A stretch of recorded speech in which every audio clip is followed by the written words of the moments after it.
You are listening to Middle East Monitor Conversations, bringing you lively discussions with prominent voices from the region and beyond, as we delve deeper into issues shaping the Middle East and North Africa, from politics, the culture, and the arts.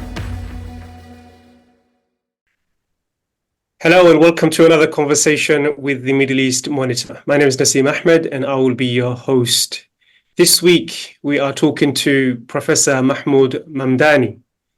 Professor Mamdani is the Herbert Lehman Professor of Government. He received his PhD from Harvard University in 1974 and specializes in the study of colonialism, anti-colonialism, and decolonisation. Professor Mamdani's work explores the intersection between politics and culture, a comparative study of colonialism since 1452, the history of civil war and genocide in Africa, the Cold War, and the War on Terror.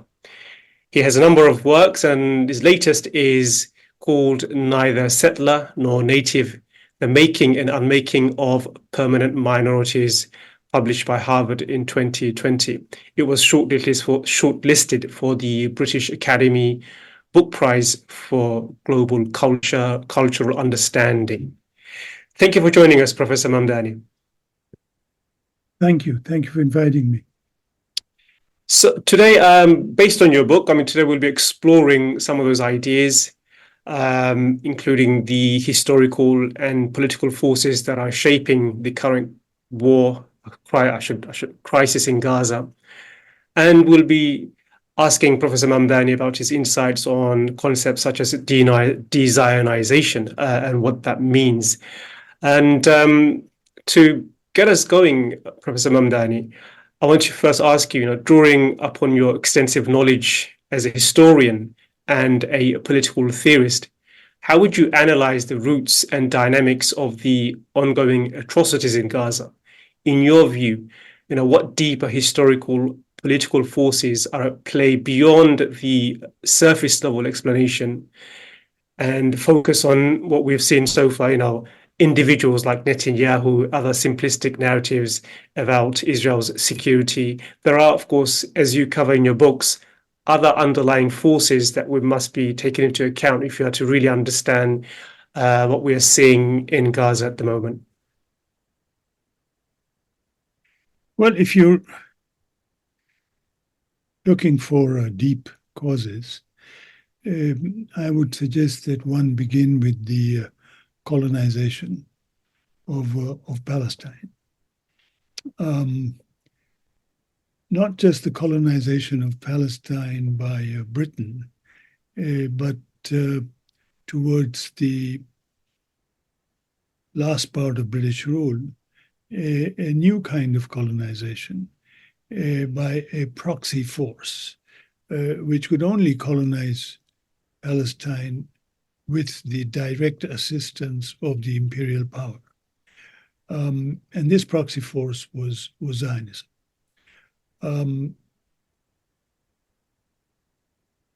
So you have a formal legal movement where you have declarations.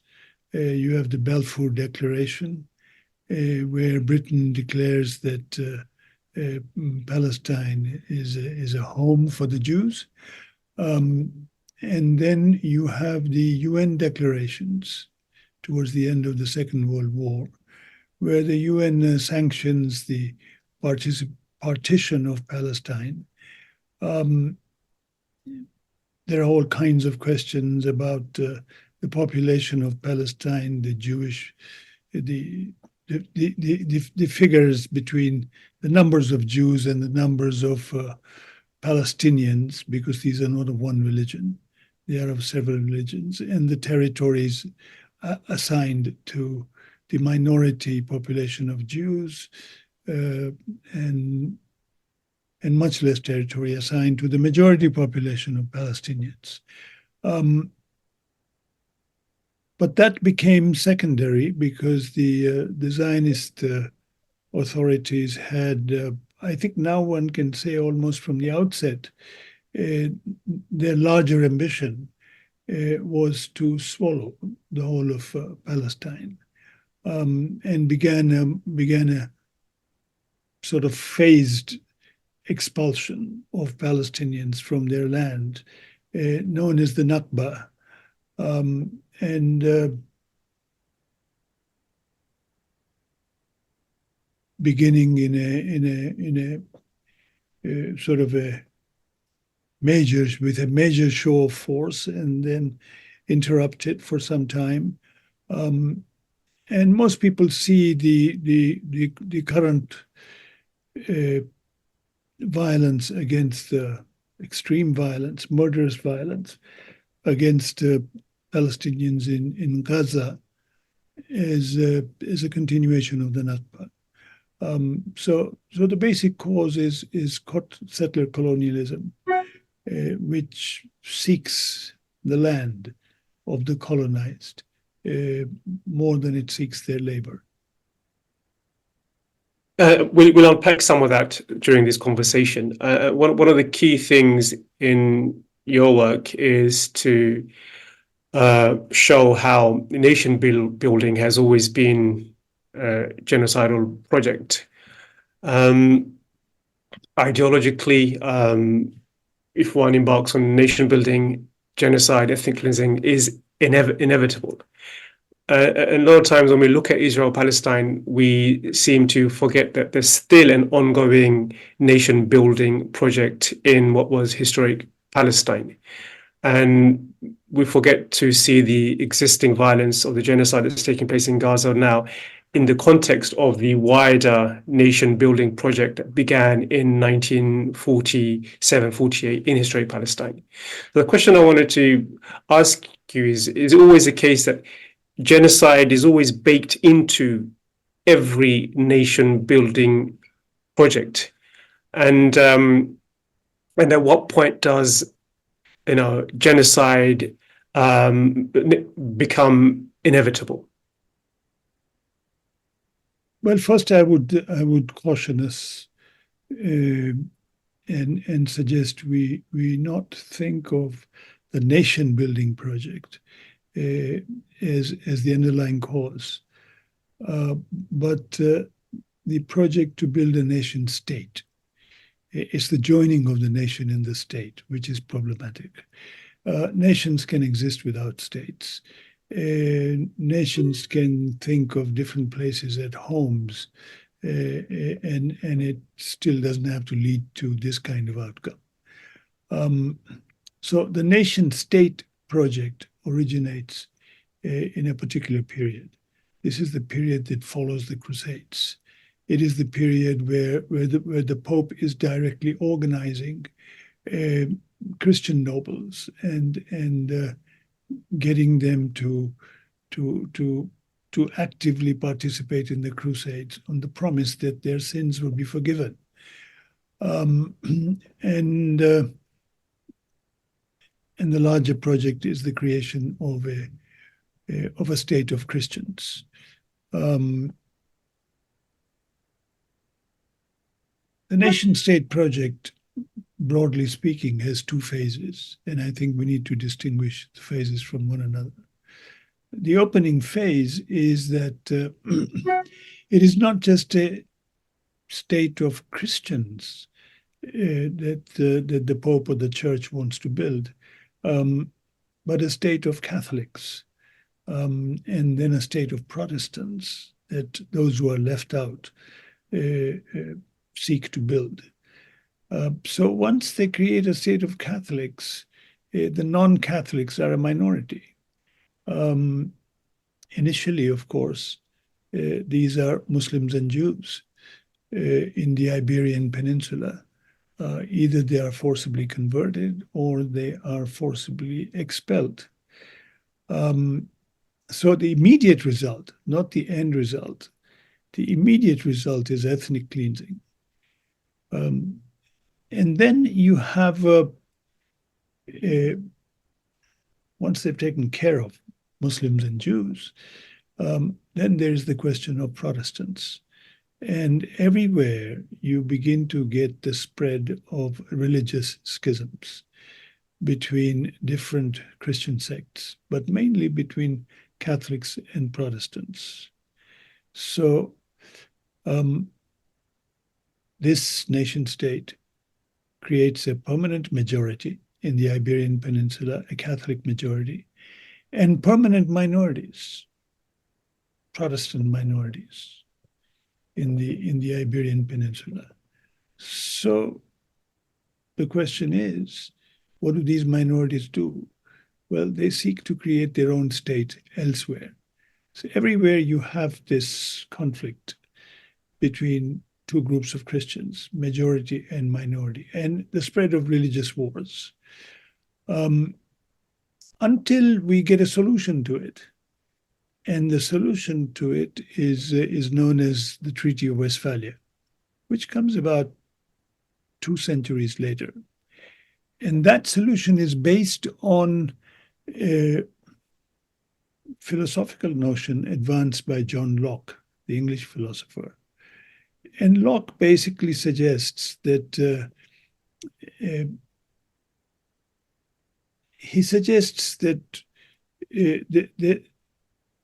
a kind of an agreement between the majority and the minority, an agreement based on a pact. And the pact would be that the minority would agree to live under the rule of the majority, under their sovereignty. So Catholics would be sovereign. And in return, this majority, the Catholics, would agree to recognize the rights of minorities. The rights, but without the minorities playing any power, any role in the sovereignty, in the exercise of power in the state. And this is what Locke called tolerance. So long as the minority's allegiance is exclusively to the Catholic state, so long as it doesn't, Locke proposes in England, so it's reverse. The state is Protestant, and Locke is basically saying that the minority, the Catholic minority, should not pay homage to the Pope. It should just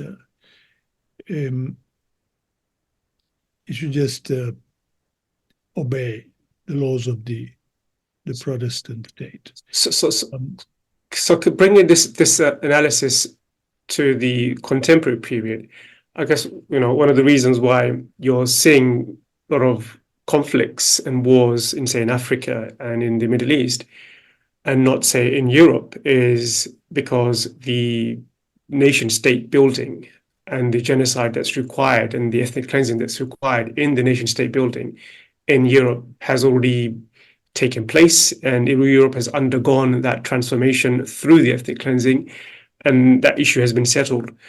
But in other parts of the world, the underlying forces that push towards war in the creation of a nation state has not been settled. And what we're seeing in Africa, and definitely what we're seeing now, what we're seeing in the Middle East, and especially in historic Palestine and Israel, is this continuation of the nation state building project in a region where there are natural minorities, and this issue has not been solved in a way it was solved in Europe prior to Westphalia, where more than half the population in Germany were basically genocided and killed in the nation state building projects. Would that be a fair analysis of the scenario as we are seeing in Palestine? I would say we go step by step. That's a huge sweep,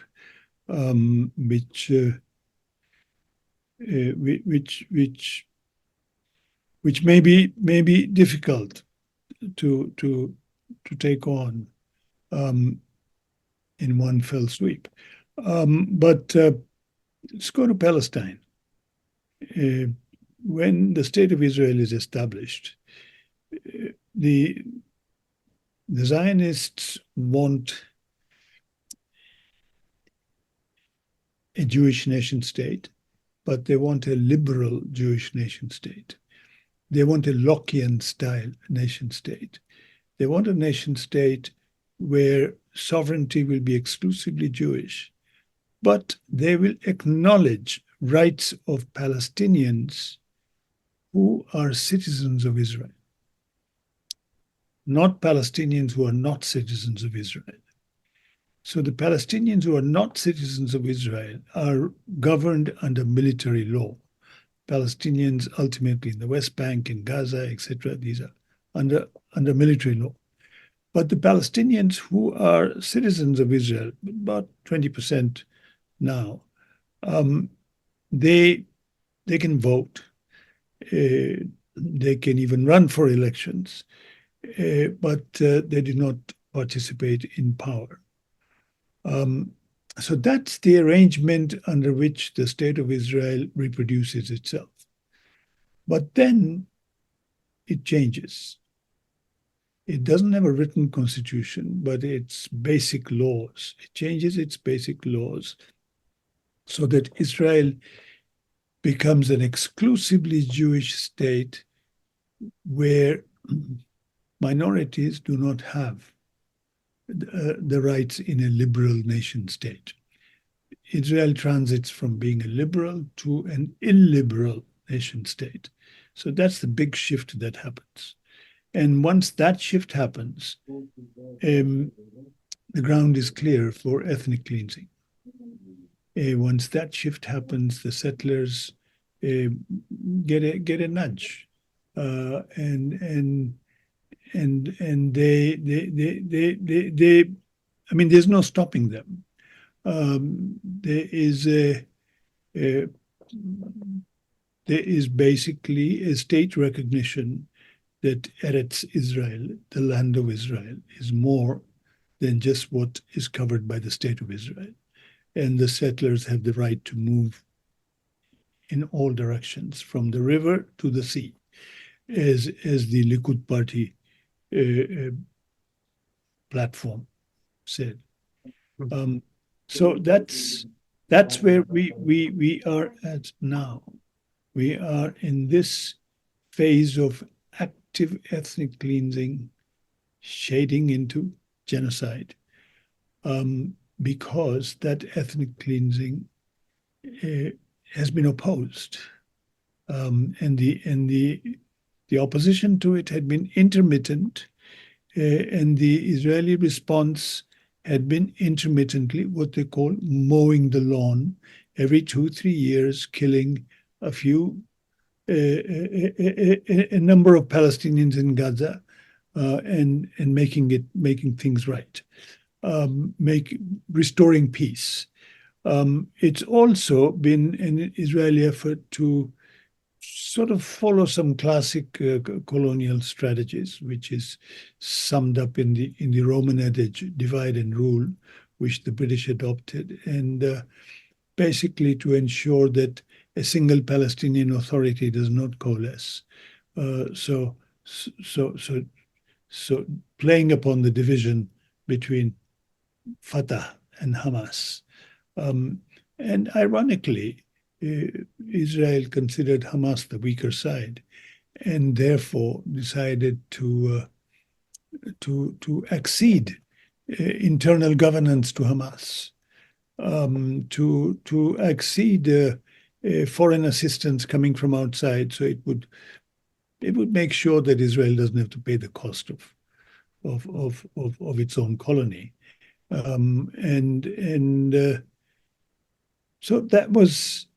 And then, of course, suddenly to wake up and find that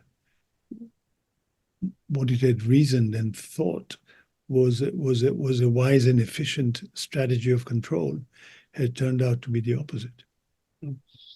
You mentioned in one of your interviews, I heard you mention the need to de-Zionize Israel. What do you mean by that? I mean, if we take the assumption, as you mentioned in your previous answer, that there's a difference between the liberal Zionism and the Zionism as we are seeing now, which is, which advocates for ethnic cleansing, advocates for genocide.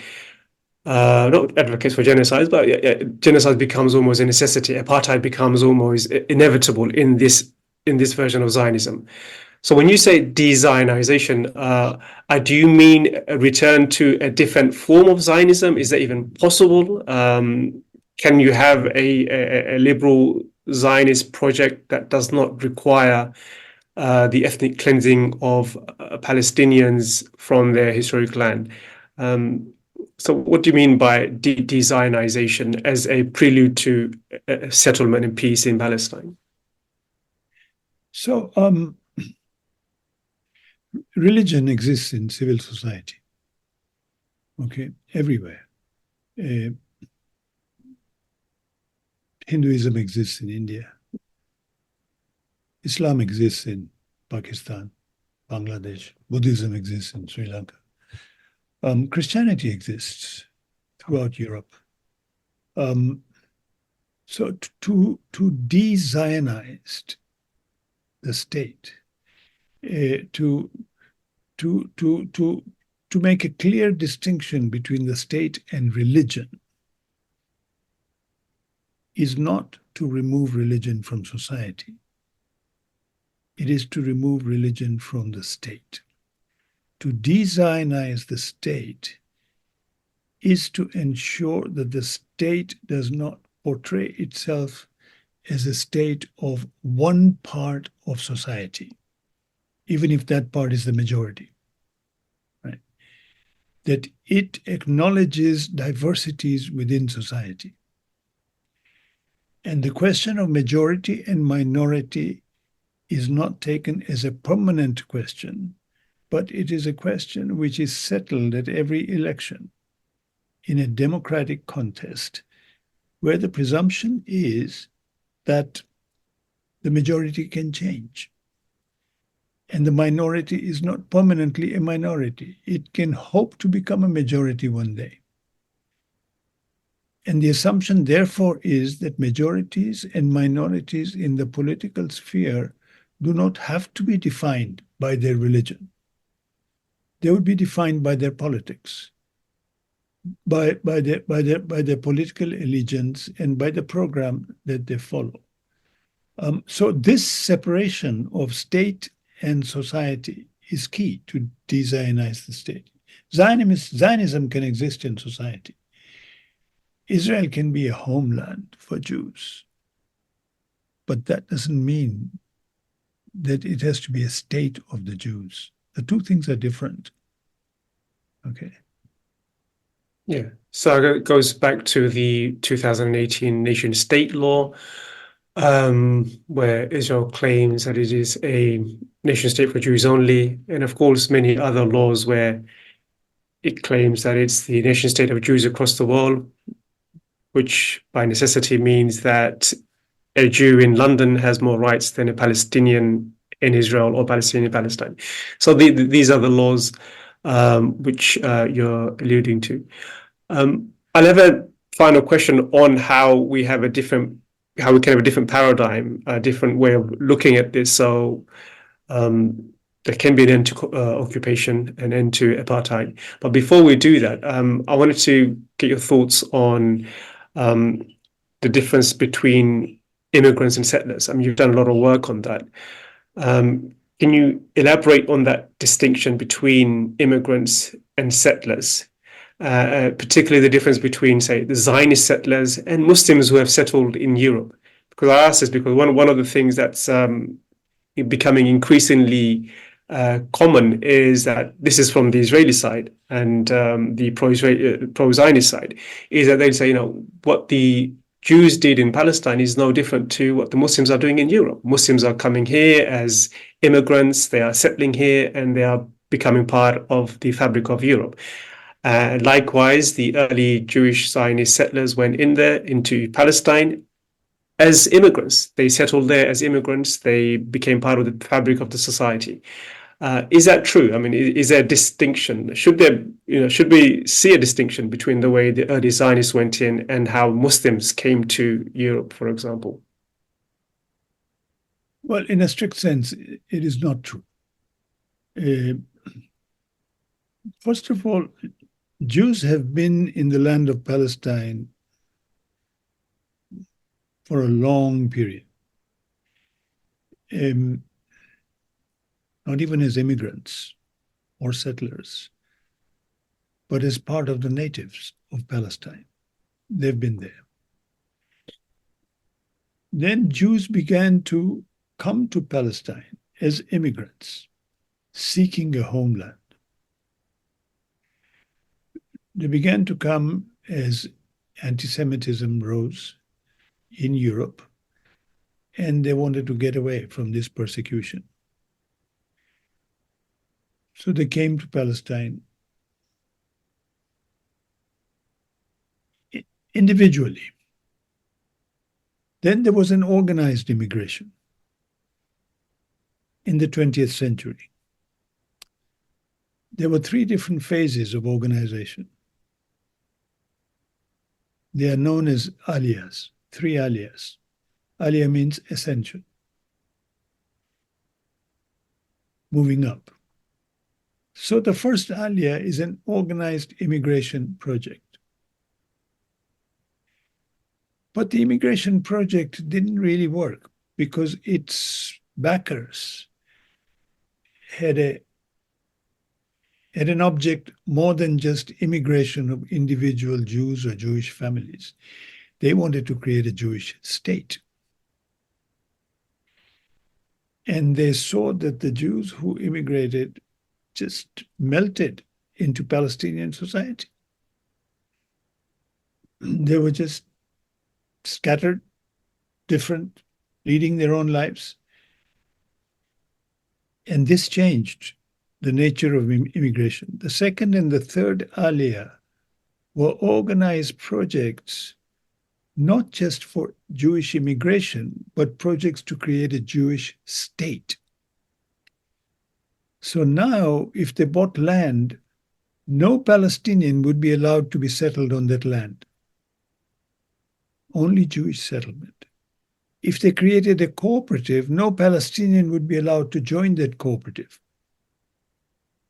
If they created a labor union, the Histradut, no Palestinian would be allowed to join it. Only Jewish labor could join it. So the principle of exclusion was inserted right from the beginning of the second aliyah, because now Zionists took control of Jewish immigration. It moved from bringing Jews in as immigrants to bringing settlers. The difference is settlers have a political project. They have a state project. They don't just want to come in like Muslims going into Europe. Muslims going into Europe want rights of ordinary citizens. They want to be able to have a job, to get a place of living, to get their children to school, to practice their religion, etc., etc. They don't have a project for building an Islamic state. This is not the Islamic jihad. This is a different, it's a non-political project. It is the same project that Jewish immigrants had at the beginning of 20th century in Palestine.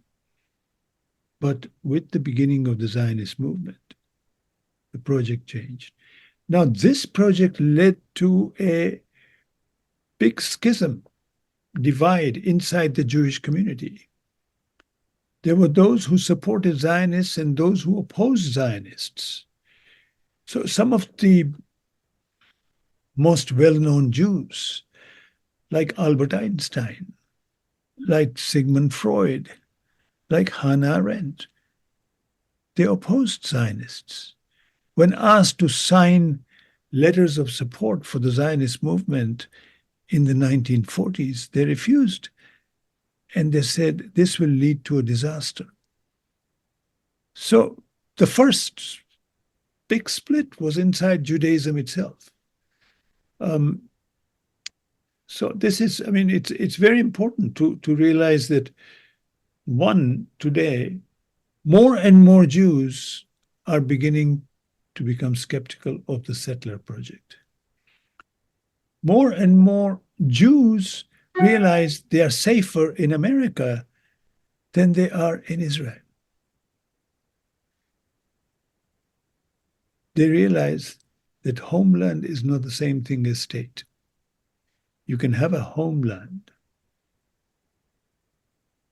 in Israel, you can have a homeland in America, you can have a homeland in England, right? But you can't have a state everywhere. But beyond that, you can have a homeland in Palestine, but that doesn't stop others from having a homeland there. Right? Look, immigration is the human story. We're told that humanity originated in one place. The disagreement is on where it originated from. Was it in East Africa? Was it in Asia, East Asia? But everybody's agreed it originated in one place, then it migrated. Migration is a human story, right? Creation of settler states is not a human story. It's a breach in that story. That's right. I mean, we can, as Muslims, UK be your homeland, US can be your homeland. The reason I asked that question partly is because you see this effort now to cast Muslim presence in Europe as being political, as though Muslims are here as foot soldiers for the Muslim Brotherhood. So there's this whole wild imagination of conspiracy that Muslims, when they engage in politics, they are playing the game of trying to undermine the state. And I find that's really, really disingenuous, partly because, that's not true. The level of migration of Muslims in Europe is nothing compared to the level of influx of Jews into Palestine from before the Second World War and up till the creation of the State of Israel. It's a huge difference. But yeah, let's end on a question returning to the issues you raised earlier about different ways of being, different ways of existing as communities, as civil societies in the world. I think that's probably a paradigm of a solution. But the problem, we are living in a world where everything is largely defined by the nation state paradigm. It's very difficult to escape that paradigm. So the question, this is of course more pressing for Palestine than anywhere else, what steps can be taken to move away from this paradigm, nation state? Every nation has to have their own state and defend that with arms, with nuclear weapons if need be. So what modes of belonging and governance should we be advocating so that we don't have in Palestine one group insisting on a nation state to be imposed upon what was historically a pluralistic society? Look, the answer to this can be both relatively simple and very complicated. Relatively simple in the sense that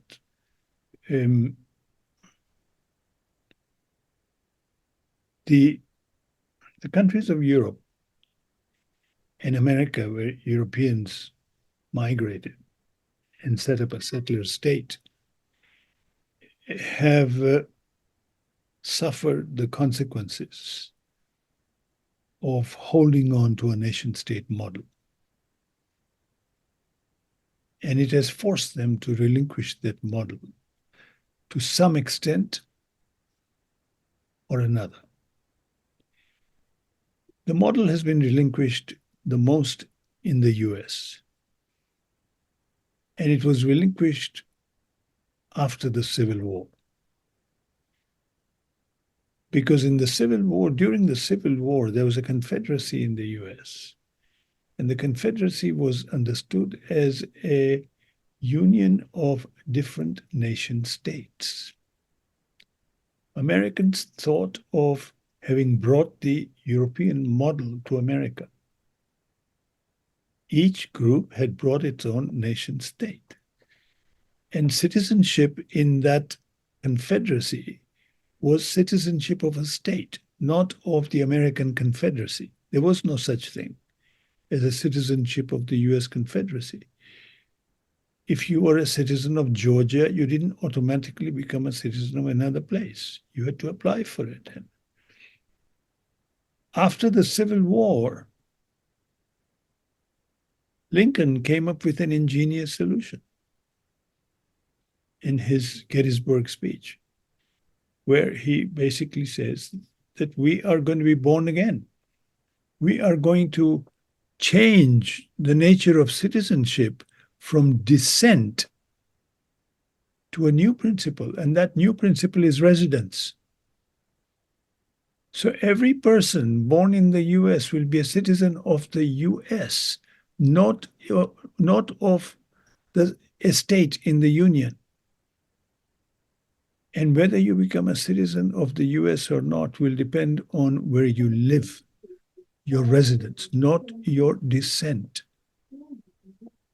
not your birth.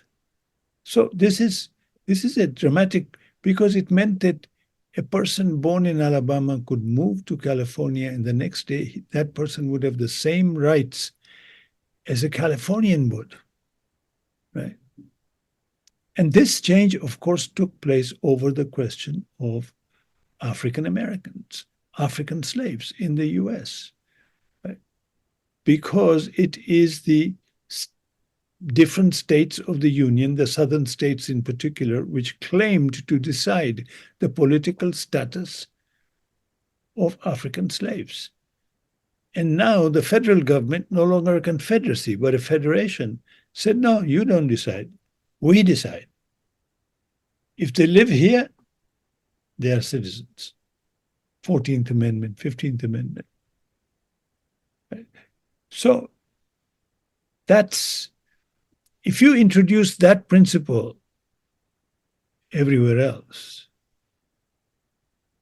well, that would undercut basic premises of the nation state. Right? Now, of course, it hasn't been undercut completely in the US, because from there they went to the notion of a white, and from white, Anglo-Saxon Protestant, and then from that to Anglo-Saxon Protestant Jewish, and now they would like to make it Abrahamic. Yeah, we see that. Bring So in the Muslims, but leave out some others. Anyway, it's an ongoing struggle. It's not, but the principle has been conceded.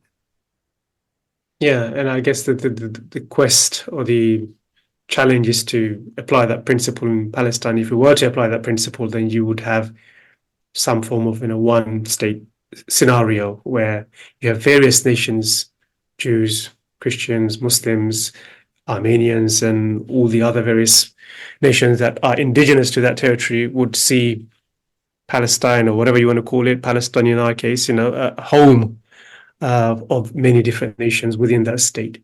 You That's what I'm realize saying. that it would also rule out words like indigenous from the political vocabulary. That's true. And it's important to, yeah, that's It true. would rule out a distinction between immigrant and native. So in the US, why is that important? I know it's important, but I just want to hear your explanation. Why is that so important to rule out terms like indigenous, natives? Because they're very contested terms, aren't they? well, if you look at American politics today, and the politics around immigration, Trump, the Republican Party, many Democrats also, they do not want to think of immigrants as having the same status as those who came before. So the first native party was organized in the 19th century. It's just opposed to immigration, or immigration which leads to equal rights. So that's been it's an internal issue within the US, and it continues. Yeah, it's been fascinating talking to you, Professor Mamdani. We have run out of time, and I really enjoyed my conversation with you. And I'm sure our viewers and listeners, however they see this will be available on podcasts and also on our YouTube channel. So I'm sure they'll be delighted to hear your thoughts on that. So thank you, and thank you whoever's tuned in and listening. Thank you for listening to another conversation with the Middle East Monitor. Bye-bye. Thank you, Naseem Ahmed. It's been a pleasure talking to you.